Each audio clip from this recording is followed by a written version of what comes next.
to our second episode of Musical of the Month.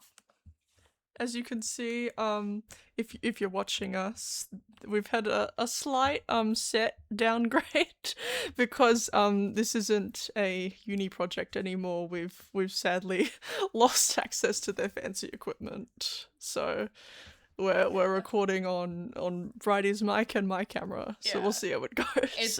We're trying to work with what we can. Okay. We might open a Patreon.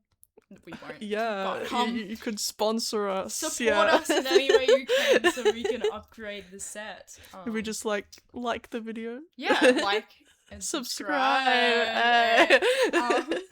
So, as you can see, we've kind of got a theme going on, like we set dressed like last time. But we are doing a fairy tale musical this week. Yeah, keeping with the witchy theme. Yeah, keeping with the witchy theme. And we're very excited to announce, based off of people's votes on our Instagram, that we are covering Into the Woods. So yeah, let's get into it. Yeah, let's go. All right. Also, quick disclaimer: spoilers for the musical itself and the film. You were warned. Yeah. Pretty obvious. Yeah. All right. I think we'll just go straight through to the plot overview. So the plot of Into the Woods is basically an amalgamation of several classic fairy tales. In the first act, we are introduced to characters that you would probably know already. Cinderella and her wicked stepmother and stepsisters, Jack and his mother from Jack in the Beanstalk, Little Red Riding Hood, her granny and a wolf, Rapunzel, and two charming princes as well. There are also several original characters in the musical. We've got the witch, who's likely inspired by, like, Mother Gothel and the witch from Hansel and Gretel, and just kind of like a combo of fairy tale witches. She's kind of a caricature of the old crone type character. We've got the baker and his wife, which are kind of the main characters that we follow. They're basically an audience stand-in for, like, entering this magical world with all these fairy tale characters. We've got the mysterious man, who is like a wise old beggar type character, and the narrator. In Act 1, everyone has a wish that they want to fulfill. We are introduced to the baker and his wife, who want to have a child. The witch, who lives next door to them, informs them that they can't have a child because she laid a curse on the baker's family after his late father stole vegetables from her garden, including six magic beans, which become a pivotal plot point. She sends them on a quest to find a cow as white as milk, a cape as red as blood, the hair as yellow as corn, and a slipper as pure as gold, which destines them to interact with all of the fairy tale characters featured in this musical. The narrator also reveals that in exchange for the greens which his father stole, the witch took the baker's baby sister named Rapunzel, which is a bit of an unbalanced trade, if you ask me. I think it's a bit of an unfair assessment of the situation to go, I'm gonna take your child for my vegetables. Bye-bye. I mean, she's kind of crazy, so, yeah. you know. Yeah, whatever. So after some lying and deceit and several interactions with all of the fairy tale characters, the baker and his wife end the act having completed their quest and having a child. We discover that for failing to protect the magic beans, the witch is cursed to be an old crone, but after the baker and his wife complete their quest, it turns her back into her once beautiful self. But unfortunately, she also loses her powers. So the end of Act 1 sees everyone complete their respective fairy tales and living happily ever after. But wait, we're only halfway through the musical, aren't we?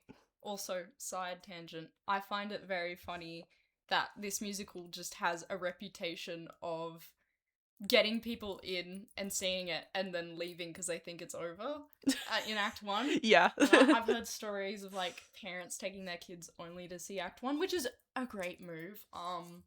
Although I would encourage children to watch anyways. If they're, like, young, maybe not. But it's just really funny that happens all the time. Yeah, it's like... I mean, some people are just stupid and don't know what an interval is. No. Like, this is a random side tangent, but I went with my friend and my family to see Les Mis, which they did it down at Queanbeyan like last month or the month before, and we've got an old couple sitting next to my friend, and at the end of the first act they turn to her and go, "Is it finished?" It's like, are we keeping up with the plot points? Like, can you tell that there's a lot of unresolved stuff that's happening here? Although Into the Woods is a little different, because it ends like, oh, I guess that's it's like a the fake end. Out. But no, yeah. It's a good fake out ending. It's really good. But anyway, we move into Act 2, where things take a very dark turn quite quickly. Yeah. So, in the first act, the baker exchanged 5 of the 6 magic beans to Jack in exchange for his cow, which are then planted the beanstalk that Jack eventually chops down to kill the giant. The 6th bean, however, ends up getting tossed away by Cinderella after the baker's wife tries to exchange it unsuccessfully for a slipper. We think nothing of it when it happens in the first act, but it turns out it grew a second beanstalk, that the giant's wife has now come down in search of Jack, seeking to avenge her murdered husband. I feel like rather rightfully.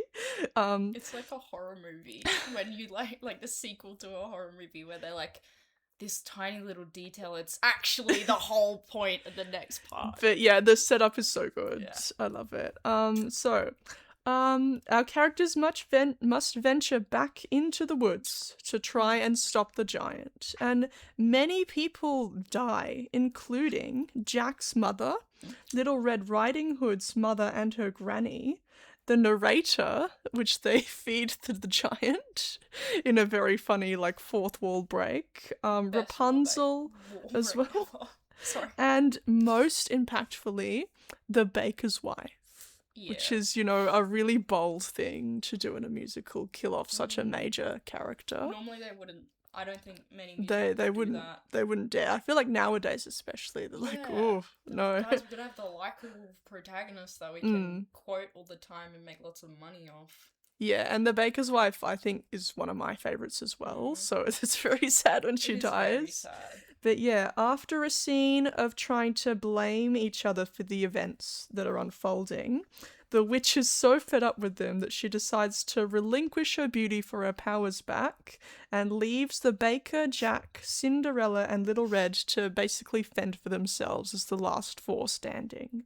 The unlikely group team up and kill the giant, ending the show on a bittersweet note, as basically a found family after suffering so much loss. So, you know, bit of a switch up from the first act, for sure. It goes downhill very quickly. Absolutely. But the second act is really, there's a lot of, like, moral themes in this musical, so the second act is really, like, them catching up with the consequences of all of their actions in the first act. So it's set up very well. It's great, and it just completely subverts the audience's expectations, and it just takes away, like, it's a genius use of, like, subversion of narrative and, like, anyway, love it. Alright, so now we are going to get into the history of Into the Woods. So basically, Into the Woods was developed, and basically it was mostly just Stephen Sondheim and James Lapine. It was like they wrote it following their first musical collaboration, which was After Sunday in the Park with George, which is getting a revival soon. Yeah, I think there was like a movie. Is Ariana Grande in it? I think she might be in talks to be in it. We're just getting haunted by the kids still. No, but that's really cool. That's going ahead.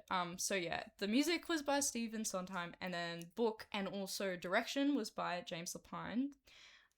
So its Broadway debut was in 1987, but I believe the first version of it went out in 1984 in a smaller city. I can't remember which city it was though. Yeah, I want to say it was like San Francisco. Yeah.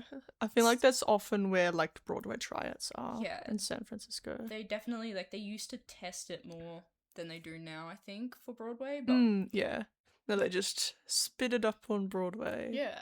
And it stays there for like 2 months. Yeah. So it went through a lot of different versions, like initially kind of like they were trying to figure out which fairy tales to include, and at one point they were going to include like I think the like maybe Arabian Nights, Snow White, and the Three Little Pigs were contenders for fairy tales they were going to use. Yeah. Yeah. Anyway, and it's kind of changed a lot since, but what else? Yeah, during that well, time? it was in I believe the 1988 Tonys, because it went on Broadway in 1987, which was the same year as Phantom of the Opera. Absolutely swept the Tonys. Would that mean that because Phantom's 40th anniversary is this year, does that mean that this is also 40? It's 40th?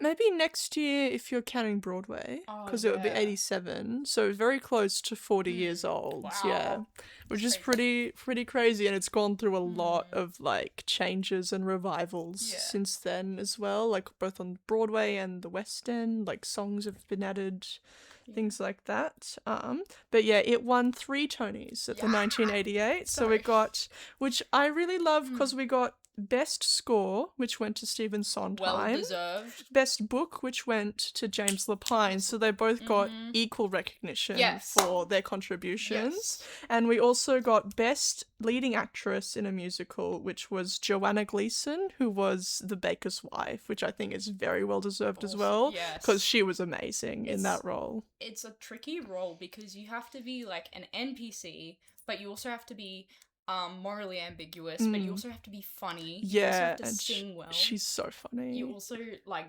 you have to be compelling enough that the audience like roots for you the whole time and as well. cares when you die. Yes. And she has a really like sweet moment at the end of the play when she kind of like comes back as a ghost or something like that, like a vague ghost, and it's really like a tender moment. So yeah, so many like facets of this character, and Joanna just like played it to perfection.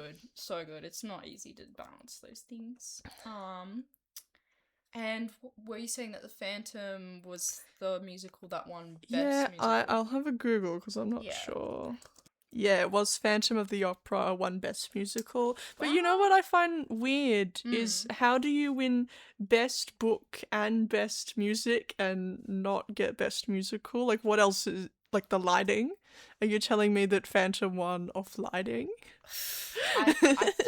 I feel like sometimes the Tonys, this is going to be controversial, but the Tonys, sometimes they do choose the more commercially appealing ones. Like, it's much easier to be like, look at this Broadway musical with all this spectacle, and it's, oh, there's a chandelier, and that is so cool, but, like, Into the Woods is better than Phantom of the Opera. The story is so much superior, and so is the music as well. Like, you know, what the hell's his name? Andrew Lloyd Webber. He's like very good at writing music as well. I think more than plot.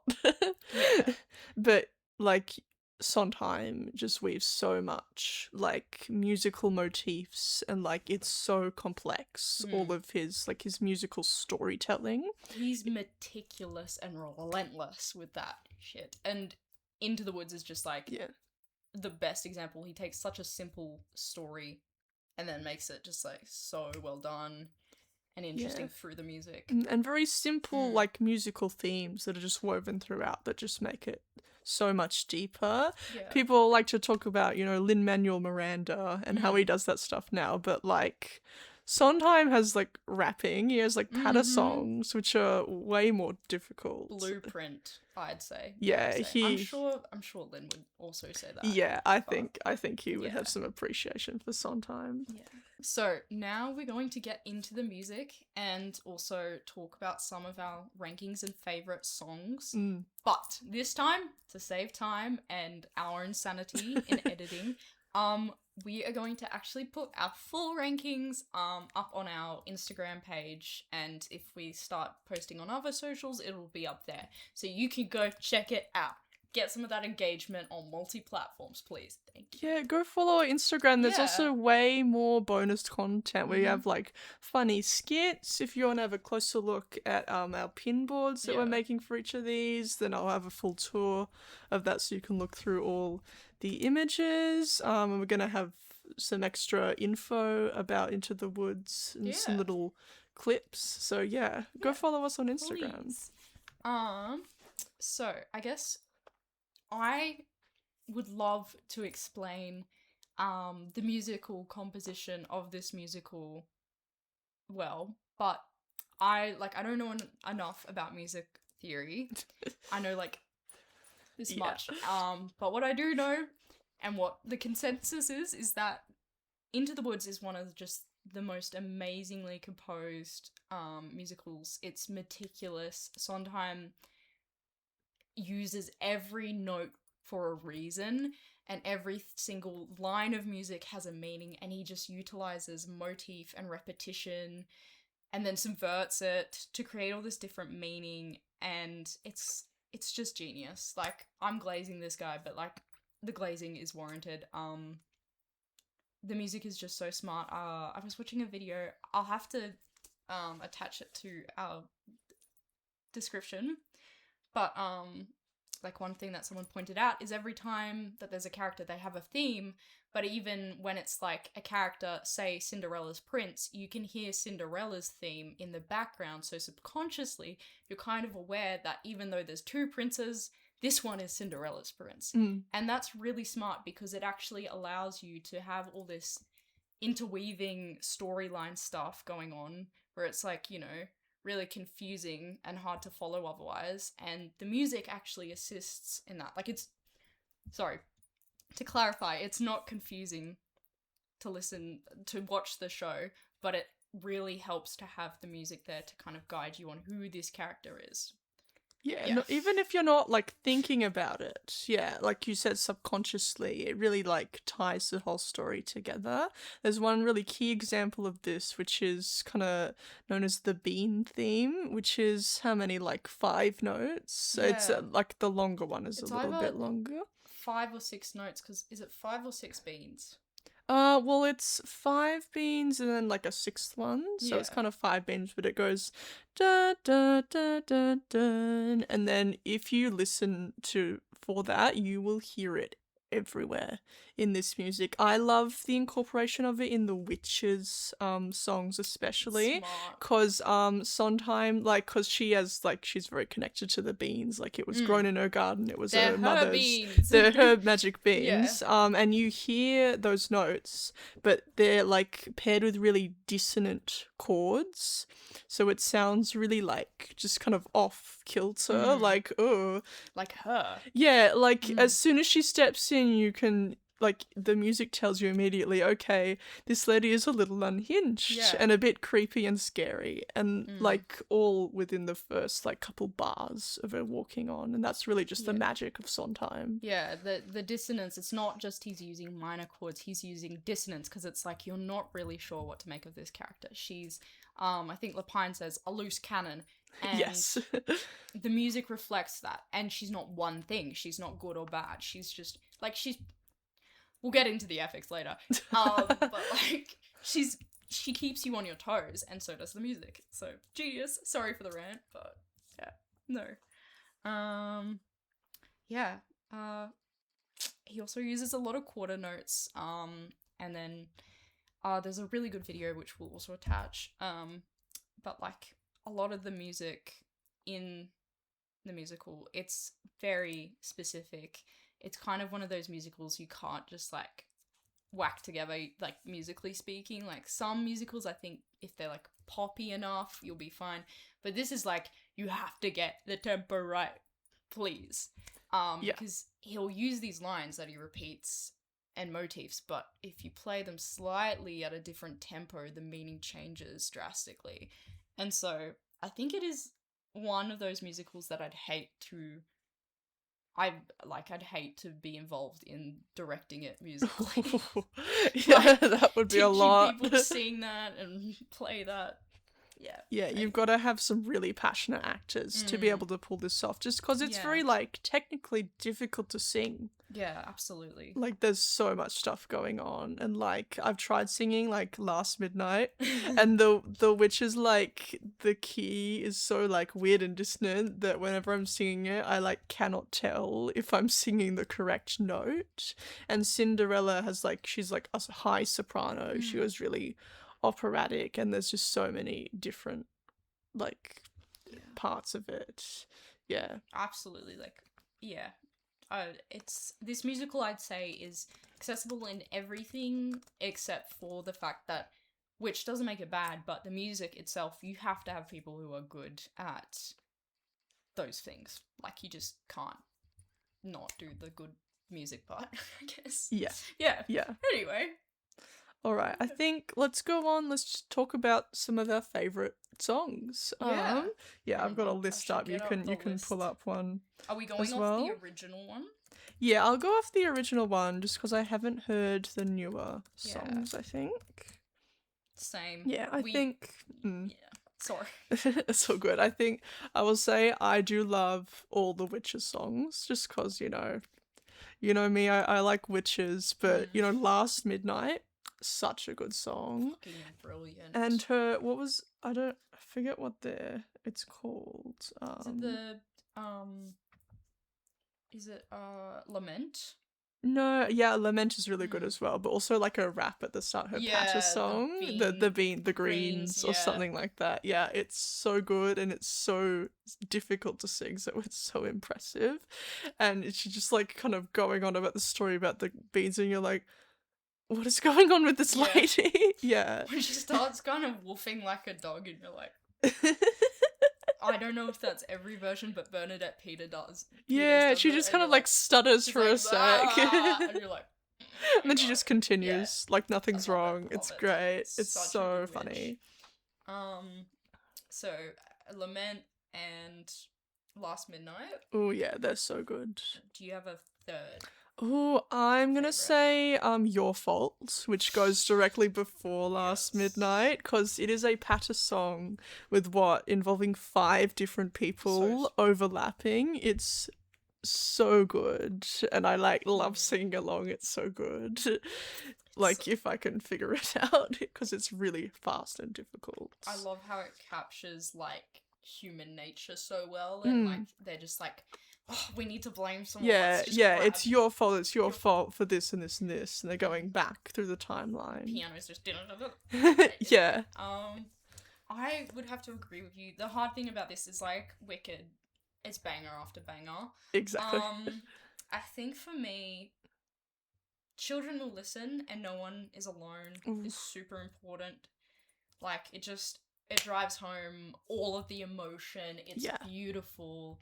It just, those are the songs I knew first from this musical, and beautiful, and then it's kind of beautiful how it also interweaves with the other songs throughout with the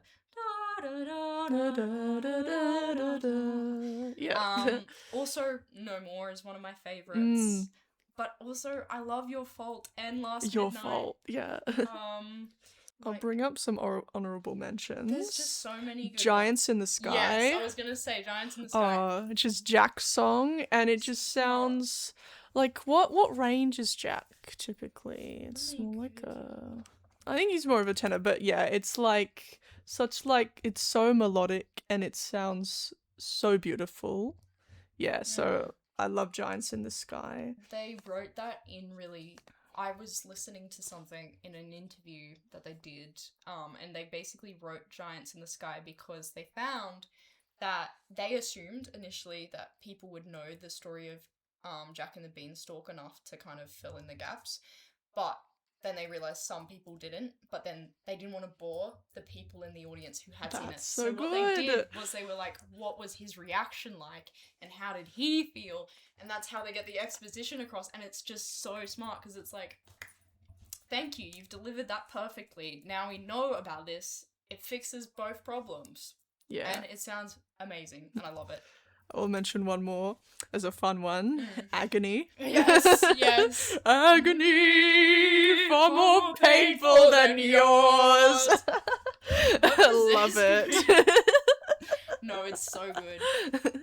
I love how they're having the struggle Olympics. Like, literally. it's so funny, and it's like, I'm gonna keep that in mind next time I'm complaining with like my sibling or something, and they're like, oh, I've had a worse day than you. I'm gonna step away, and I'm gonna be like, no, I'm not the prince. Yeah.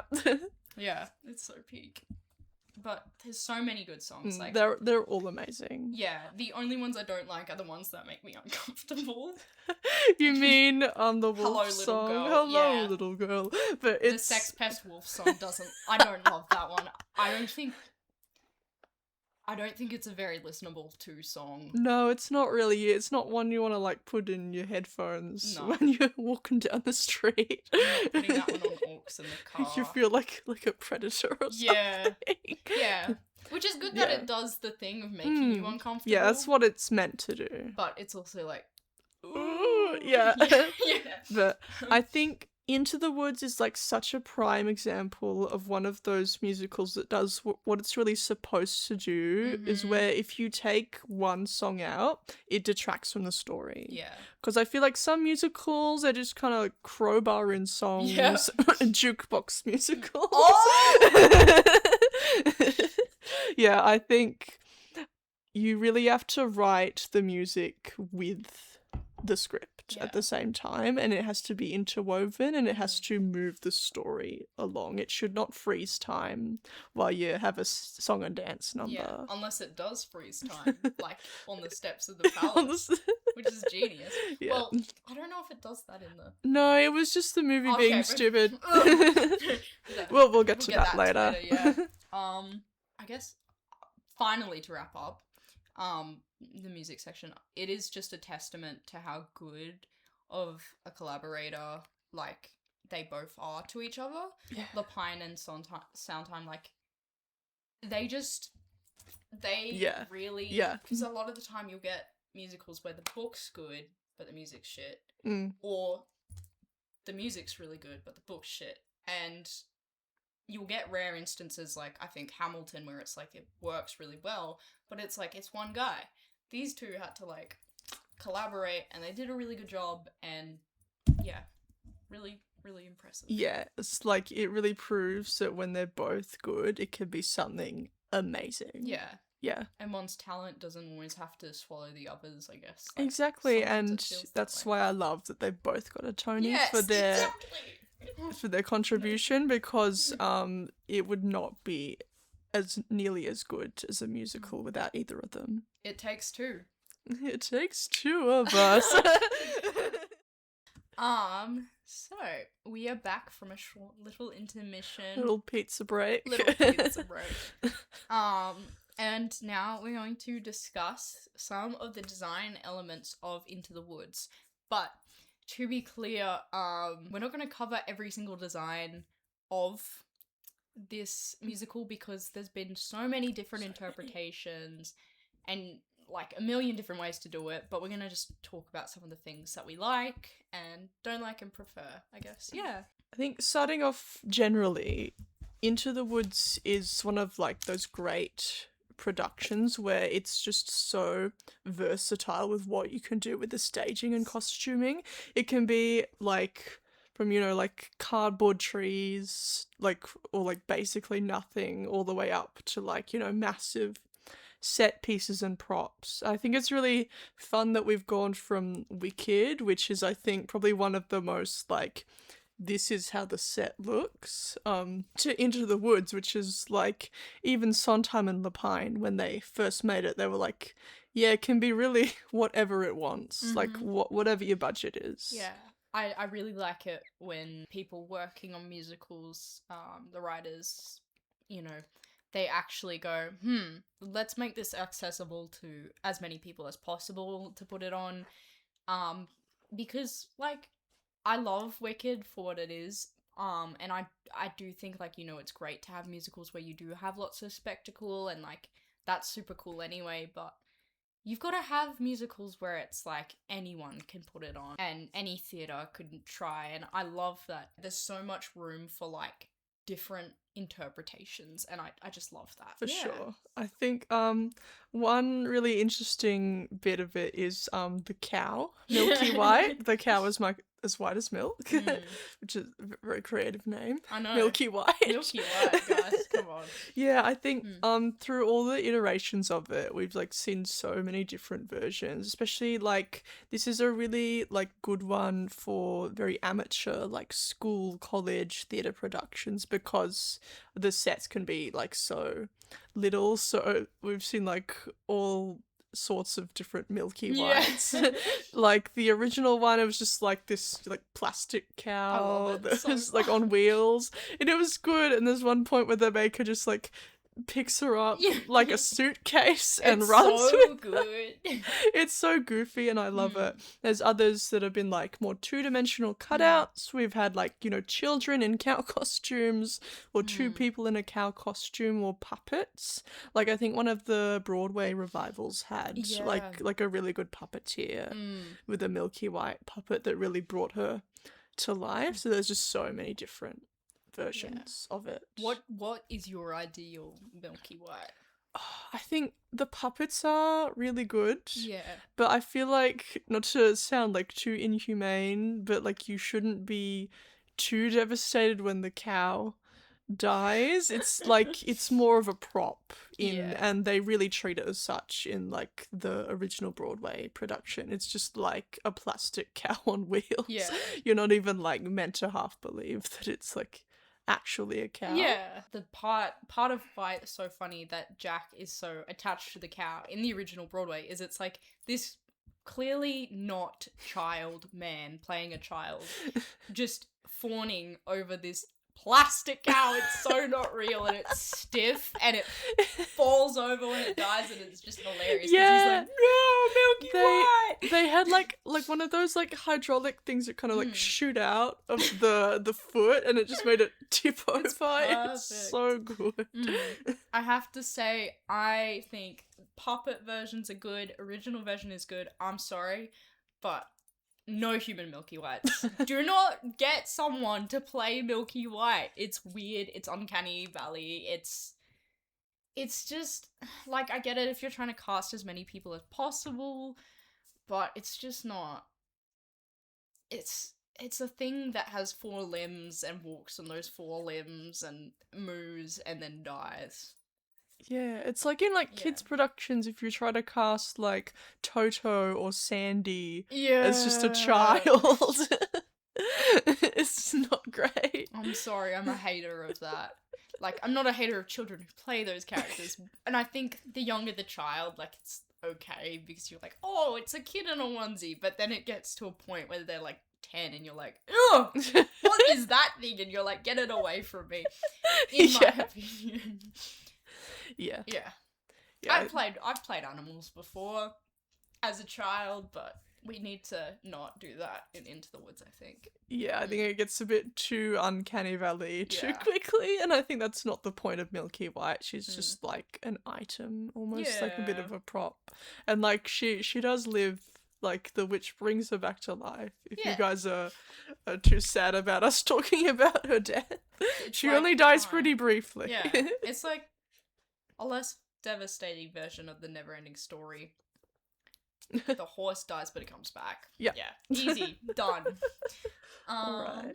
Costumes, I think. Yeah. I think we're just gonna like talk about some of the ones we love, just because there's so many ways that you can do costuming in Into the Woods. Yeah, I think some of the ones I really like in the original Broadway version, which by the way, we haven't mentioned yet, there's like a pro shot of it from the 80s that is like freely available on YouTube, so you guys should go and watch it. And after this. it's decent quality for something that was recorded in a theater for the late 80s. Yeah, I think it was like Yeah. early 90s. Yeah. But yeah, and there's like people have HD remastered it, which made it slightly better. But it's worth a watch. good quality. I think as well, like if you're watching theater from a distance, it's like gonna be blurry anyway, so it's like you get over it quickly. You're like, this is how it would have been anyway. You acclimatized, yes, Yeah. and we've seen a lot worse video quality just studying for this. Yeah,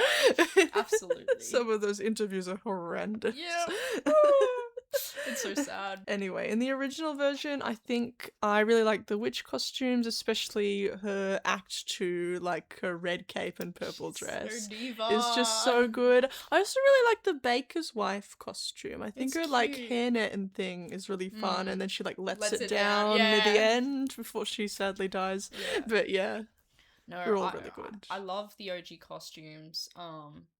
Cinderella dress is probably my favorite because it's like 80s and Cinderella, and it's like a unique take on Cinderella's dress, and it's cool. It's so pretty. I do not like the sex pest wolf costume though. He looks like he broke out of Cats the musical and for like HR complaints, and then just sprawled onto the stage of Into the Woods and was like, "Hello, little girl." And it's like, "Ah, get away from me!" Like, I know it's meant to make me uncomfortable, but did they have to endow him so much? See, I think they knew exactly what they were doing with that costume, and I think it worked beautifully for the purpose of it. And I think it's fun. It's fun. I love his like a whole like muscle suit, like chest bit, and like his jacket that's all like bedazzled. I like that part. Yeah, his jacket is fun. Yeah. But yeah, it's it's pretty full on. Yeah, it's a bit insane. But yeah, no, all the costumes in the OG really good. I think the design also for the Broadway just pretty good. Yeah, the set design Yeah. is very good. I think we heard from an interview from like Sondheim and Lapine that they got like a group of Boy Scouts to go and collect a bunch of sticks that they glued into these big like wall bits for part of their set, which is really fun. I love how they were like, okay, children, we have a musical about children going into the woods and like getting into all sorts of like tricky situations. Go into the woods now And get some sticks. I mean, like environmentalism. No, I guess, it's in what's the word? Ingenuitive? I don't know. Yeah, something like that. I forgot the word for it. Industrious? Yeah. Let's go with that. Yeah. I also love like that Little Red is giving Little Miss Muffet and like Strawberry Shortcake from that time period vibes with the little bonnet. It's so I love her bonnet. And it's so much funnier when she's like wearing that bonnet and the wolf and And the knife. Yes. Yeah. It's so good. It's so love good. Red Riding Hood. She's also so good in the acting. Absolutely, yeah. But yeah, there's been quite a few revivals after that, and there's quite a recent like West End revival, and the costumes in that are amazing. Cinderella's dress, if it hasn't gotten an award yet, it should. It looks like it came from her mother's tree. It's so beautiful, and the actress portraying Cinderella just looks so gorgeous. And it's just amazing. And Little Red's cape is really cute. Yeah. And I also really like Rapunzel's hair because it's like Rapunzel's braided hair. into a ladder. Yeah. Like, which is hilarious and also just like really smart. And she's got some really good like costuming as well, Yeah. like cool like headpieces and stuff that she very has. The witch looks insane. She looks hideous. She looks like a character. Have you watched The Witcher? Oh no, I haven't. She looks like someone, for those who have watched The Witcher, she looks like a crone that you'd fight in a Witcher game or in the show. She just looks so haggard, and she's got like one tit just Straight tit. like it's like, fallen oh off my of her. god. Like, she has decayed. She's been around for a long time. Yeah. I don't know what she looks like in Act 2, but I'm Yeah, I presuming haven't it's seen also pictures. amazing. Mm. Also, sorry, on the topic of Act 2 and the witch's transformation, I find it very... Oh, well, it's Act 1, but I find it crazy that there's that one costume that she wears after she transforms in the musical. That's like this elaborate, beautiful Like ball costume. gown, basically. She only wears it like for one scene. Yeah. I would die if I was the costume designer and I made that and I put hours of my work into it and it looked amazing and Bernadette Peters like serves in it. Yeah. And it's gone. But anyway. See, I just love her hair as well in the second act. It's just so like Tina Turner almost. Oh, like I they're heard so they were 80s. inspired by Yes. that. They said they were going for the Tina Turner hair. I which mean, they is pulled really it off. They pulled It's it off. so It's good. so diva. It's Yeah, I like sometimes I wish people like I wish people's hair still looked like that I now know! sometimes. the ozone It's so layer. good. The ozone layer. No.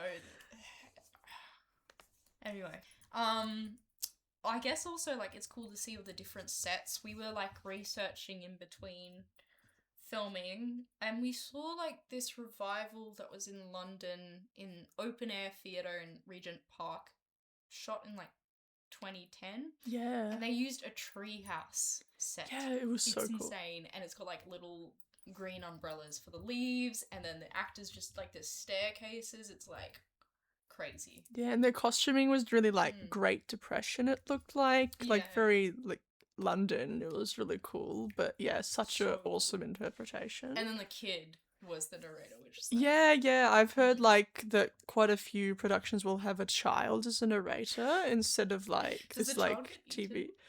I'm not sure. Ooh. Would they feed a child to the giant? Yeah. They probably would. Some of them anyway. Yeah, Like, true. They were like, oh, we can give Jack to the giant, it's fine. Yeah, well, I guess we'll never know. Yeah. But yeah, the world fall. But yeah, no, so many good costumes out there. Definitely check out the photos for the most recent London revival.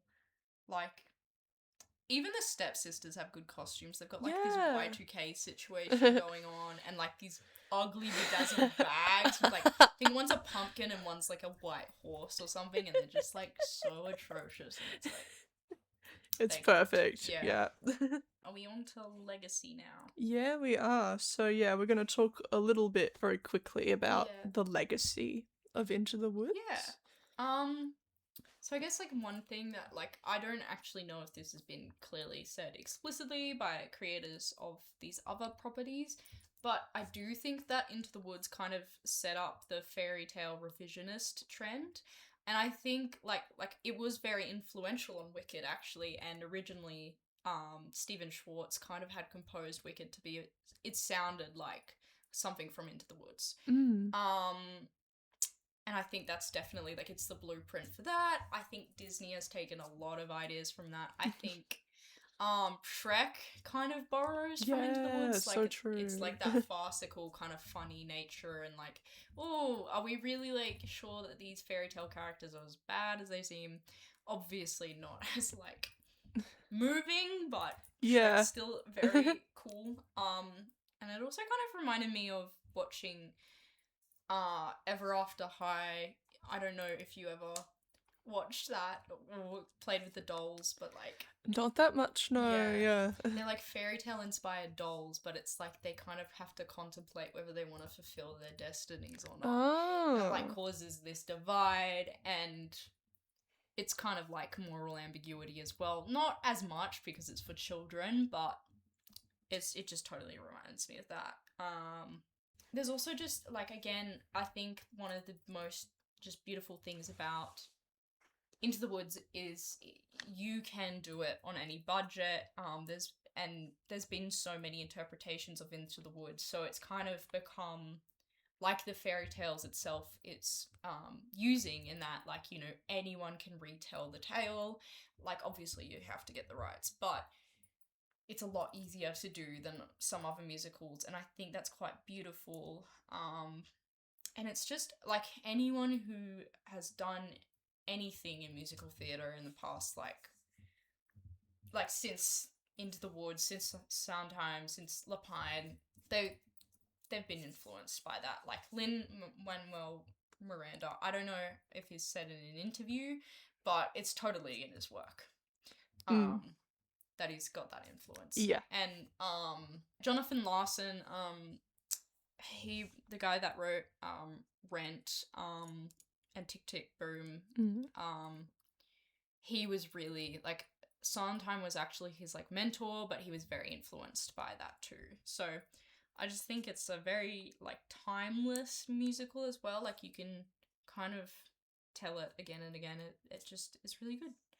Yeah, it is very like removed from anything. Like it's in its own fairy tale world, and these are like ancient tales, you know, that can just be retold over and over again and continue to evolve. And I think the show is, you know, evolving as much as the tales themselves. Yeah. And I think it's so refreshing in an era where like most people get fairy tales from Disney movies, which was becoming a thing when they started making this. Yeah. But it's so refreshing to see something where it's like, you know, let's think about this for a sec and let's actually make it like an interesting story and have nuance and like, anyway, it just has a lot of thought put into it, and I think it's quite a beautiful musical. I don't know what else. Yeah, I think that pretty much covers it. Yeah, which is why, segueing to our next discussion topic, which is why it is such a shame that the movie exists in the way it does. Oh, I have so much to say about the movie. So Bridie and I watched it together. We like sat down and forced ourselves through it a couple days ago. And I have a few notes that I jotted down as we were watching it. So I might just read them out, and I feel like it pretty much sums it up. Mm-hmm. James Corden, Johnny Depp, and Chris Pine. Ew. They're all in it. They're all miscast. Maybe Chris Pine does a slightly good job, but he doesn't looks have to do way much. too old. He looks gross now. Yeah. What are these costumes? Yeah, they literally went sad beige for the only costumes that were good were Little Red's costume. Yes, that was the standout. Whoever did that deserves a raise, because the cape's cute. It's also kind of harkening back to like Alice and like Dorothy with the little blue dress she's wearing. And like, perfect. No notes. Yeah. Everyone else's costume. What the fuck? Like Cinderella's dress, her ball gown. What the hell? It looks like she bought it from like TJ Maxx. It's like gold and flat and weird. It's like some sort of like, you know, C-list celebrity at the Met Gala type outfit. That is what it is giving. And you know what's crazy is that we were looking up, and a year after that was the Disney live action Cinderella.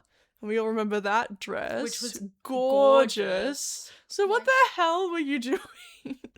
And they had the money. They did. I guess they massive budget. It was Disney as well. It just was giving like Sheen prom dress. No, it was so bad.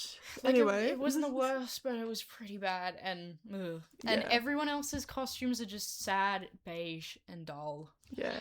Speaking of sad and beige, what is this color scheming? Like, it's a dark story. That doesn't mean that the entire world has to be, like, monotone and, like, all the one color.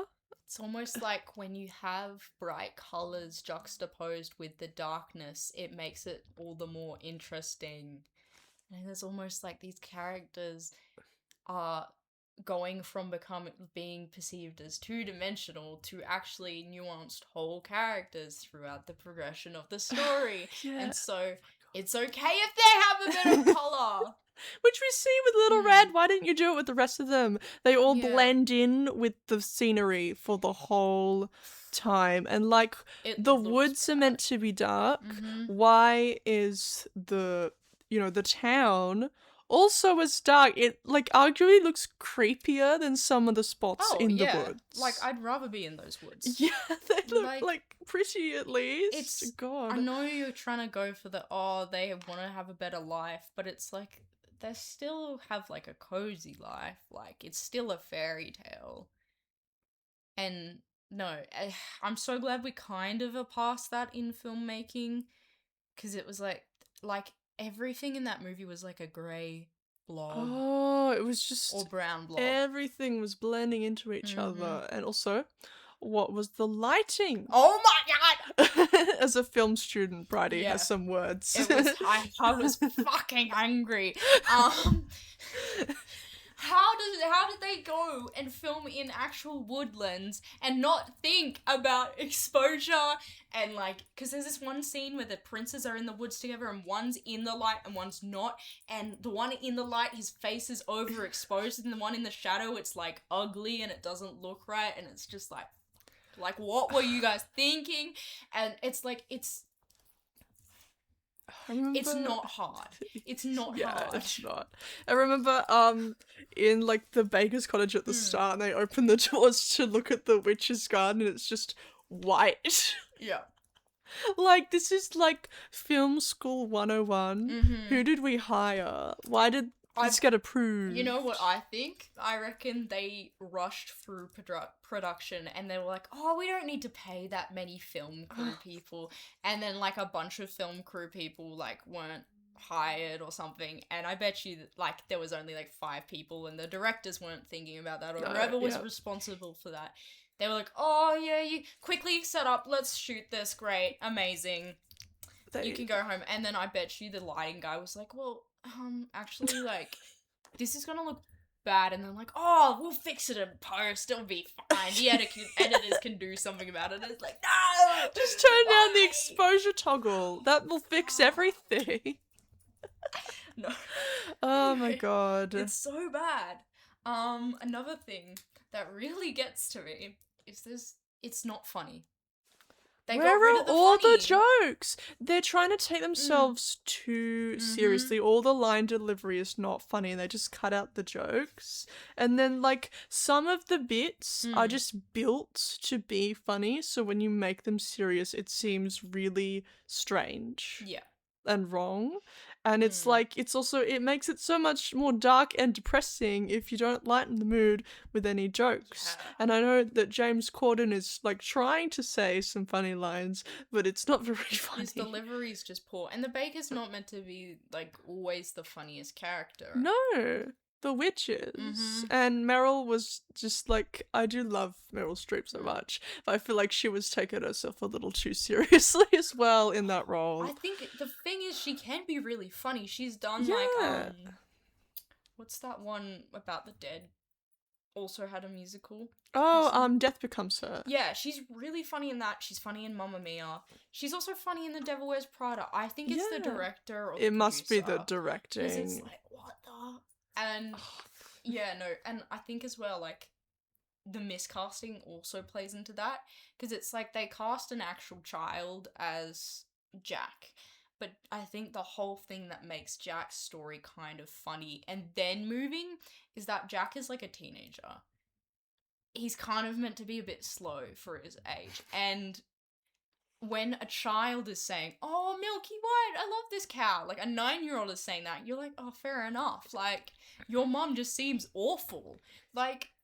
Yeah, and also I feel like at the end where they're all blaming each other, it's the baker that starts it and goes to Jack and goes, it's your fault that my wife is dead. It's like, don't say that, it's not... It's like a 9-year-old James Corden child pointing at a 9-year-old and going like, it's because of you that my wife is dead, really just doesn't like I think hit the same morally. No.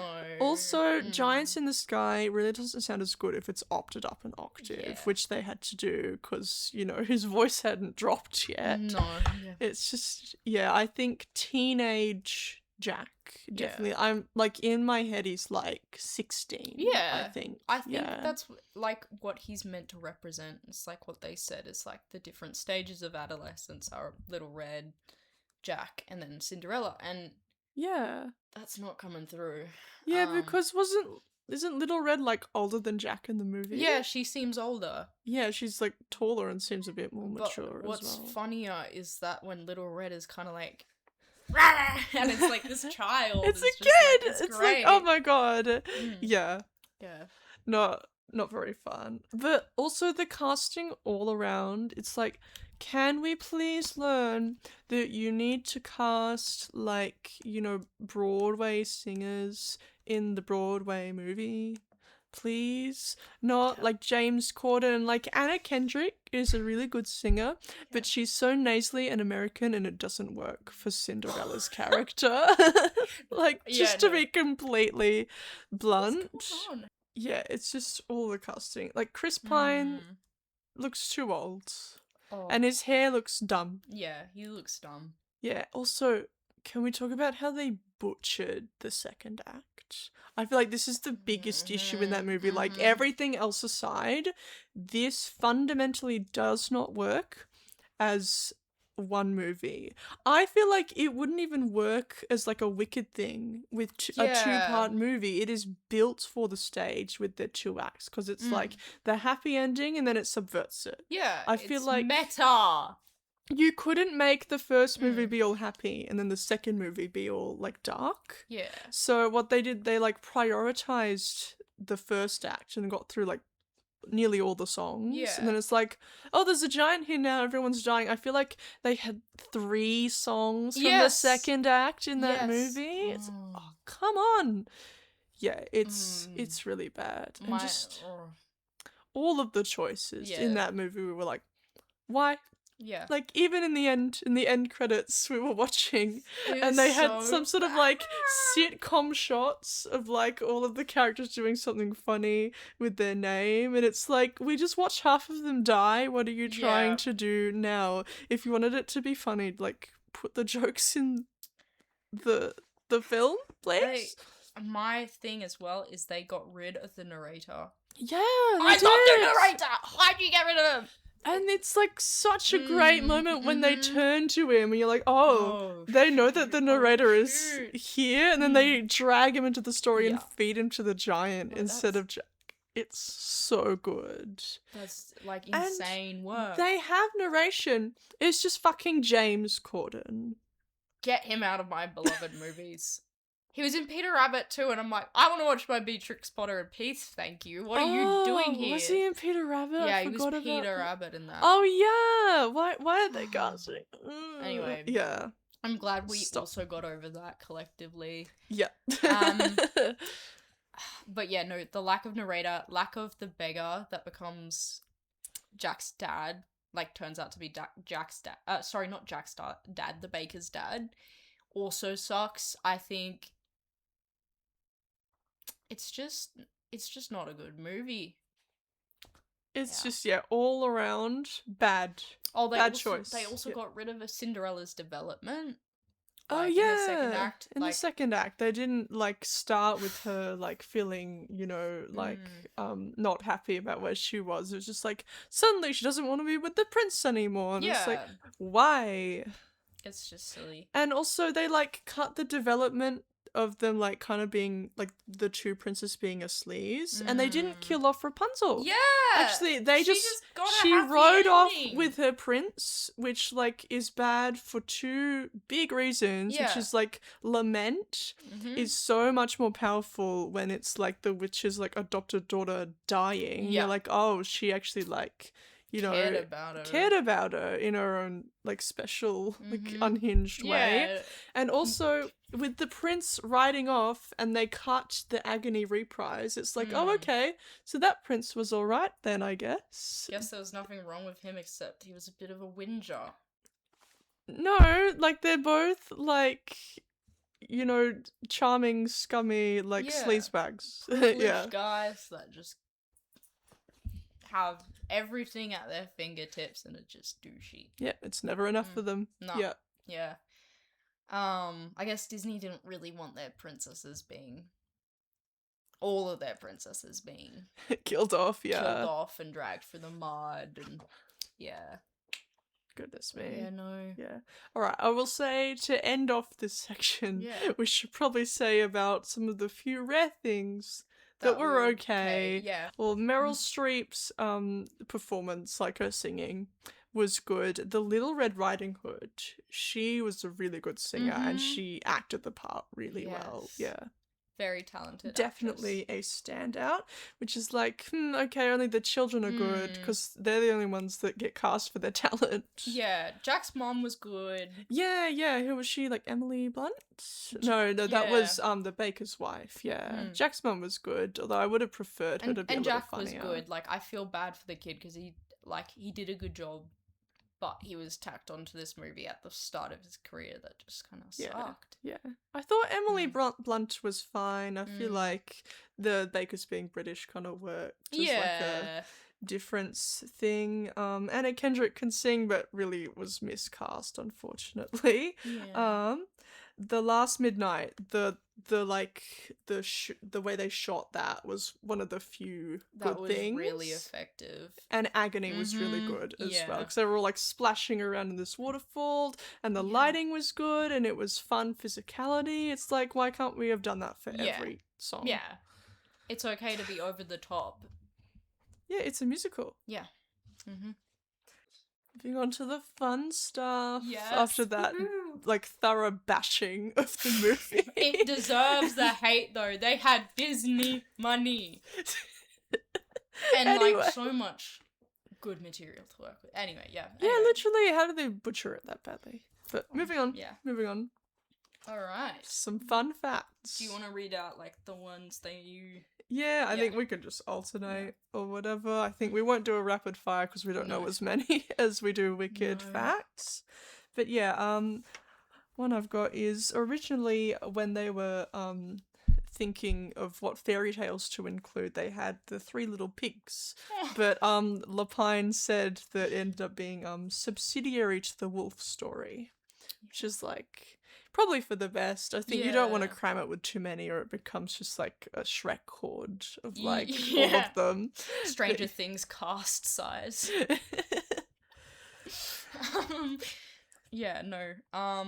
So this is kind of a weird fun fact. I don't know who is watching this that grew up with My Little Pony. But in My Little Pony G4, there's an episode in, I think, season 1, where they go to the Grand Galloping Gala. And there is a parody of Ever After, called At the Gala.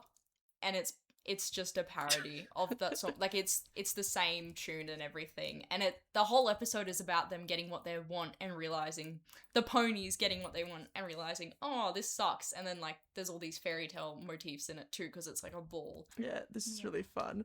This is like not really like a proper fact, but this is something that we noticed when we were... You Yeah, well... because we were watching the movie, right? We were listening to what even is the song? Yeah, sometimes people leave you halfway through the wood. Oh, that was so halfway through the wood. Yeah, but my mum was watching in the background. She was like, I feel like I've heard this song before. And we were like, no, I don't think so. And then I realized, the Candyman song, Cover Me in Sunrise, Sprinkle It with Dew. It's the same tune. Song. It's the same tune. It's crazy. Oh my god, and I can't unhear that now. Yeah. It's crazy.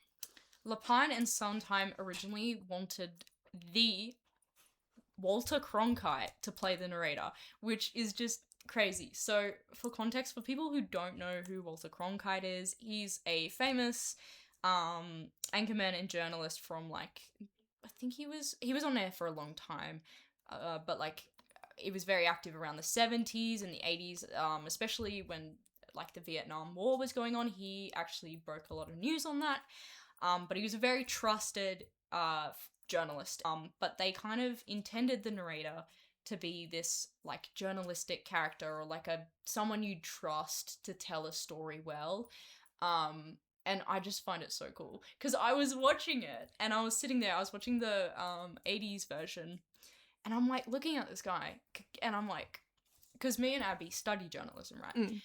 I'm looking at this guy and I'm like, he looks kind of like he could be like they styled him after like Walter It's Cronkite. the glasses. It's the glasses, yeah, and the suit. and the mannerisms. He's so journalisty, and when he's like, no, I can't get involved in the story, I'm like, that's a journalistic thing to say. And then yeah, they were going to they tried to cast Walter Cronkite as the narrator, and I So kind of good. wish that had actually happened, because that would just be insane. They kind of recommend that the narrator be played by like a famous politician or a journalist or a TV presenter, and I just think that's so interesting and such a fun opportunity for someone who's not fully like a singer or an actor to do a more kind of fun role. And I think you were saying like you could even do like, you know, like your school principal if it was like a school production. Like I feel like that would be so fun. Like it's one of those roles where you're like, wink. Yeah. When in an interview about some of the costume designing, Lapine was saying that I think in some of the like earlier versions they were wanting to make the witch look really like punk rock. So which cool. I think is so good. And he was also talking about like the costuming being designed off different like eras and stuff like that. Like the baker and his wife were very like Hansel and Gretel style, and there were like different ones. I forget the names of the eras for all of them, but it's That really actually makes interesting. sense, Yeah. because like you kind of look at the stepsisters and they're a bit rococo almost, like with the ball gowns, like the French kind of like Marie Antoinette. And then, like, yeah, no, that's so interesting. Really I didn't good. pick up on that. That's really cool. So basically, there was an interview where Lapine and Sondheim were asked, like, if they grew up with fairy tales and, like, what attracted them about fairy tales to do it. But basically, Lapine did actually grow up reading a lot of fairy tales, and he cites the Grimm's brothers a lot. But interestingly, Sondheim didn't really grow up with fairy tales. However, he actually cites L. Frank Baum's Wizard of Oz novels as inspiration and something he grew up reading, which is super cool, as well as like The Hobbit. And I think that's just so cool that actually got put into the idea behind Into the Woods. Can't escape it. Yeah, literally. Wicked forever. Yeah, literally. Yeah, I think, and lastly, we said this briefly before, but Little Red Jack and Cinderella are kind of meant to represent different stages of adolescence. So with like Little Red being the younger, more like reckless one, I guess, or more just like gleeful and giddy, and then Jack is kind of, I don't know, he's naive, but he's a little more adult, and like by the end of Cinderella's arc, she's like matured, and she's like taking care of the baby because to help the baker because he's clearly hopeless with that weaponized incompetence. That's I also remembered something else. They also mentioned that they are like Sondheim and Lapine also kind of were inspired by like early video games and like the quest structure for them, and then like also like, you know, the you choose what you do. I'm sure around that time like those choose your own adventure books were really popular, and it kind of reminds me of that a little bit. But then also like they kind of mentioned D&D being kind of like a source of interpretation, but recently, this theatre company, let me find out their name so I can actually say who it was that did this. But for people who are D&D nerds, which is probably 50% of our audience, because theatre kids and D&D nerds. Yeah. Workhouse Arts Centre recently did a adaptation of the show where they used D&D elements and kind of made the characters feel as though they were part of a D&D campaign, which is just like such a cool kind of way to frame that story. And I thought that was just, it's kind of a fun fact, but I just thought it was cool to share. Yeah, that is definitely really cool. Because the narrator can be like the DM, and the different characters totally give off different, you know, D&D archetypes and characters that you play. I think we might talk about our favourite castings Mhm. and stuff quickly. Yeah, let's do that.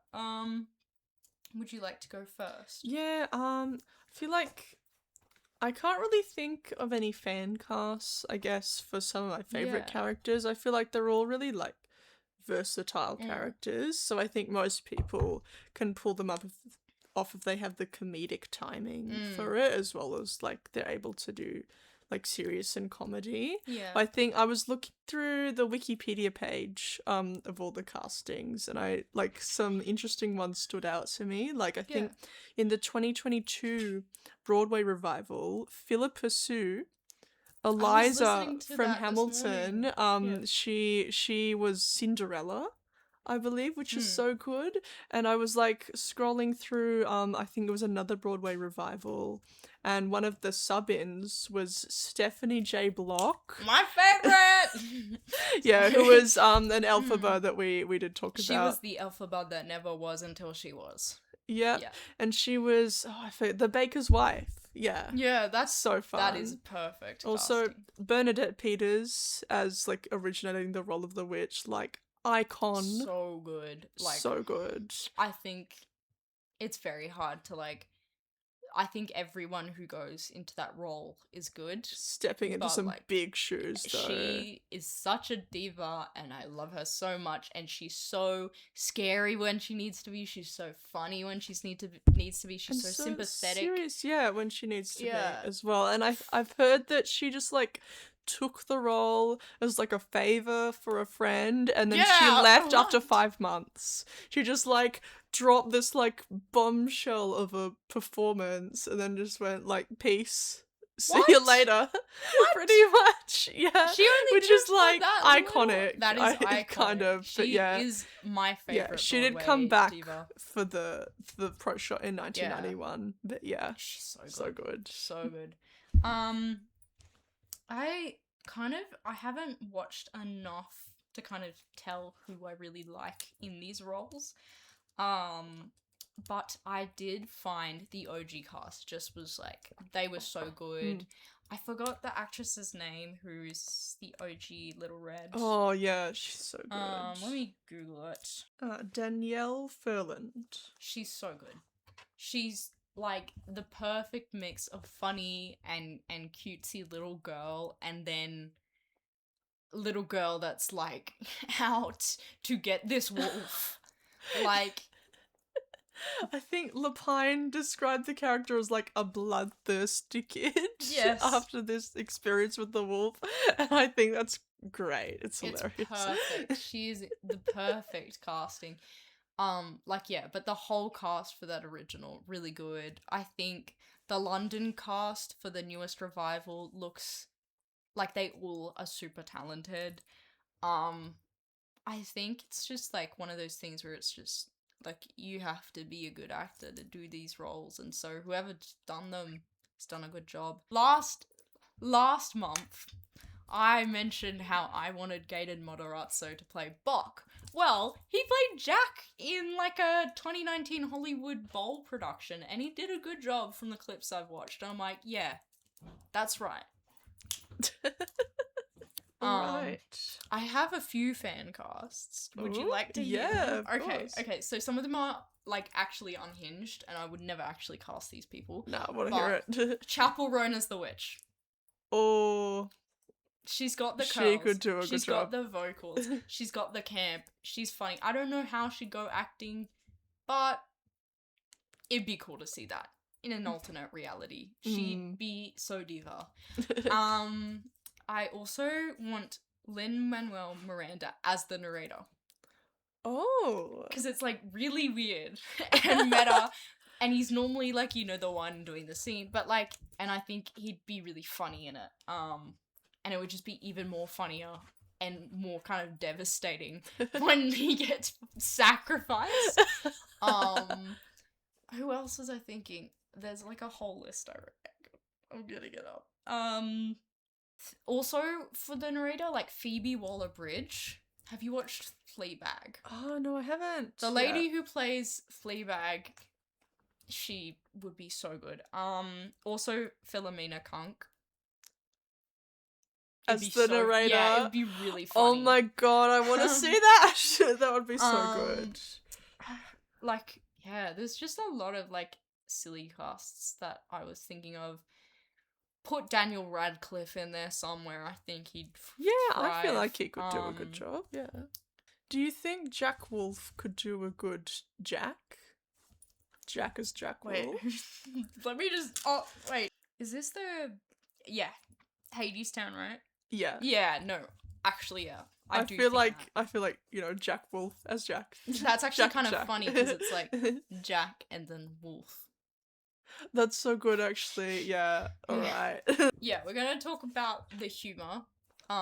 What's some of your favorite jokes? Just Abby? quickly. Oh, there's so many. I think one of my favorite ones is near the end. Because I'm like, this is all in the delivery of the pro shot that I've watched, because they it was so spot on. It was with really all good. of that. I don't know how they captured such a good run. Oh my god, it's such like deadpan humor and it's great. But yeah, near the end, like Cinderella, she can like sing to the birds and call them down, and then she has like a whole convo with the birds and they fly away, and the rest of the characters are just standing there. And then Little Red goes, "You can talk to birds?" It's so funny. It's so good. It's so good. And there's so many, like, Bernadette Peters was just like on fire with all of that joke delivery. I think after the giant comes down and then she's talking with the baker and his wife, they're like, maybe we should tell someone, and she goes, who are you gonna tell? It's so good. It's so good. Giants. Possibly. Possible. Very possible. Like, so good. So good. They're just like a person, only bigger. Much bigger. It's so good. So big. It's so good. It's so good. Yeah, anything with Little Red or Bernadette Peters as the witch is just or like, Joanna Gleason. Yeah, like, Joanna she's Gleason. so good. I love the bit where they're trying to get the cow from Jack at the start, and the baker's like, I've only got these beans, and she was like, what are we gonna do with we can't possibly sell our beans. Well, if we must. No, it's so good. Funny. Or the part where she's like, I need that shoe to have a child. And you're like, and then Cinderella's like, that doesn't make any sense. It's so good. It's so good. Oh my gosh. Oh my gosh. It's really good. Like, all the jokes are funny. What am I doing here? This is ridiculous. I'm in the wrong story. Yeah. Yeah, there's a reason why that's a TikTok audio. Yeah, no, it's so good. And so all the princes are just and there's just so some shocking throwaway lines where you're like where she's like, oh, it was so hard to dispose of your husband's body, and you're like, whoa! Did you think it was a picnic disposing of your husband's body? The dark humor is very good. Oh my gosh. Alright, who's your favourite character? I mean, I've got to say the witch. Yeah. Like, I just love my witches and Bernadette Peters, but also the baker's wife. Yeah. She's so good. Yeah. I like her too. I think there's so many likable characters. I think this is hard actually. Definitely the witch. Little Red is funny. Probably not like as in I'm as invested, but definitely like one of the like coolest characters. I think I also just like I love the wife and I love Cinderella. But all the characters are really good. Who do you think was in the wrong though? Oh, like ethics wise, I don't know. I think the baker's wife, unfortunately. The princess for sure. I mean, that's not up for debate. Yeah, they suck. The wolf was bad. The big bad wolf. I don't say. Yeah. Yeah. No, literally. Yeah, I think a lot of them are in the wrong. I don't know about Jack. I feel like him getting greedy and going up a couple more times makes sense. And Yeah, but he was a kid. He's a child. He was a child. And also, like, you know, there's complex socio-economic factors at play that drive him to do what he does, which is that they live in poverty under monarchy. Yeah. Of course he's gonna take the fucking gold. Okay, maybe he's stealing from people who he shouldn't be stealing from, which is wrong. But who else is wrong? The princes for hoarding their wealth. Yeah. Look after your people, thank Yeah. you. I think he should have accepted the responsibility of it at the end, Yeah. but I feel like that's his main thing. I Mm. think, you know, the baker and his wife did, like, lie to quite a few Yeah. people, and, like, she basically, like, cheated on the baker at the end. She was- Although, to be fair, her husband is not the most likable man. Again, weaponized incompetence McGee Yeah. over here. I can't hold my own baby that we spent so long trying to get. And it was his fault. Like, it wasn't his fault, but he was the one who couldn't have children. She could have moved on. That's so true. That's what I'm saying. That's what I'm saying. It's his fault. Yeah. It's not actually, but, like, yeah. I think to end off, we're gonna do some unpopular opinions again. Ooh. I think I'll start off, I guess. I think that they should have fed Jack to the giant. Which is like, I feel like when I'm looking at like a 9-year-old child in the movie, like I kind of understand more why they didn't. But also she killed several people, and like more people died because they didn't just give Jack to the Yeah. giant, and they killed the giant. If they had given Jack to her, then she would have left. And I feel like, was she in the wrong for trying to, like, you know, avenge her husband who got wrongfully killed? Or, No. yeah. No. It's complicated, but I And- feel like they allude to it maybe not being the right decision. Yeah. And then they just do it. Yeah, because they have this whole, like, convo that giants are people too, Yeah. and giants can be good, and then they Yeah. just kill her. It's Yeah. crazy work. It's pretty, yeah. Yeah, no. I think I don't know if I can, like, I can agree that they maybe shouldn't have slain the giant, but I don't know if we can sacrifice a little kid. Yeah, But then it's it's like- true. The little kid versus the rest of the world, it's like, Yeah, exactly. It's like hmm, kind of weighing it up. yeah. Because I feel like there was no other way to stop the giant. Yeah. I think, I don't know if I have an unpopular opinion. Like, I'm trying to think. I think one thing is that the witch, sometimes it's a bit weird when, like, the witch is just like, you have to sympathize with her after she's clearly, like, traumatized. Poor her- Rapunzel. Yeah, the daughter. Like, it's, like, so messed up. Like, and Rapunzel, like, is so distressed and traumatized. And then you kind of have to be like, well, like, I get it because your mum cursed you, and I guess that's, like, why you're so messed up. And a and whole I'm lot of sure- mummy issues. But, like, girl, you can't be doing this to your child. That's not love, and you know better. But I guess it kind of works because it's like she's a witch. She kind of doesn't work in that moral compass. What else is like an unpopular opinion? I'm trying to think that I have. I think that I definitely think that Jack and Little Red, like, Jack should be played by an actual teenager. Mm. I don't think Little Red should ever be played by a child. No, I think in my head she's Mm. like 13, 14. Yeah. Yeah, she shouldn't be played by an actual child, like a young looking actress. She should just be someone who's, like, it should be an actress that's Yeah. good at pretending to be a Just because of all a the little like bit young. sexual undertones Yeah. of like with the wolf and stuff, it's just like, can we maybe not? That's like one thing Yeah. that I felt like was unnecessary with the show is the sexual undertones for the youngest character. And Johnny Depp is the wolf. Like, oh.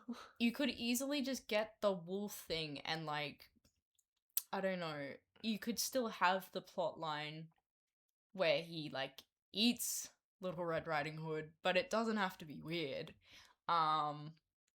Yeah, That's like my it's only kind of tricky. gripe with the show is that they are trying to say something, but I I think don't know. it's like one of those things where it's like, was it needed to get the point across? But then I also kind of think, art is complicated and you can't just go, no, that's bad. But yeah, no, I don't love the wolf. Like, I just, like, I know you're not meant to, but like, sometimes I'm like, why is he there besides the function of the plot of Little Red Riding Hood? Yeah, and I feel like casting Johnny Depp with an actual child actor was not a No. great choice. No. Yeah. That was really weird. Bit uncomfortable to watch. Okay, Sorry. this is like a weird, it's not really a hot take, it's more just a take and a weird opinion. But if you're studying any sort of like communications or like media studies, watch this. Even if you don't like show tunes, please watch it. Because I don't know, it makes sense to watch for someone who's studying like journalism to watch it, because it's about, the words that you write down, the stories you tell, the stories you choose to tell, and the way you tell them all have an impact on your community and on the people you're reporting on. But then also crisis management. Maybe if they had some more organization going on, it would be all good. Yeah. That was kind of more just like a joking one, but at the same time, worth a watch for that reason, I guess. Yeah. Nice. Yeah. All right. Well, thank you everyone for watching. We Yeah. hope you enjoyed our second episode. We actually did it. We made a second Woo! episode. Yeah. So we'll see how long this podcast will continue. I think, should we put another poll? Yeah. Yeah, on the Instagram. So keep an eye on our Instagram for additional content, and we might put out another poll for the third episode to see what you guys want to do for that. And yeah. Make sure to like and subscribe. Yeah. Thank you for listening to us yap about Into the Woods. Bye. Bye.